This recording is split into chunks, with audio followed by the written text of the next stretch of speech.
ज्यापाशी पैसा आहे तो सोनं घेईल, ज्याच्यापाशी पुण्य आहे तो त्या विधीचा महिमा करेल. एक अक्षर म्हणजे ब्रह्मांड मोलाचं विधीचं. लक्षात ठेवा. विद्वानाला दाखवा, भविष्यवानाला दाखवा, कोणी चर्चा करायची ही विधी कशी आहे.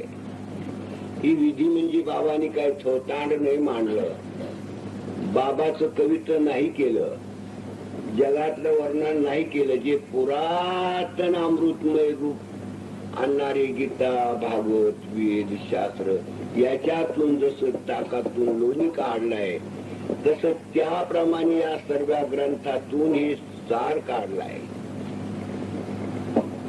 हे प्रत्येकाला सापडणार नाही. खरे जर असतील विद्वांचा आयुष्यभर तपास केला ते सापडणार नाही. लक्षात ठेवा.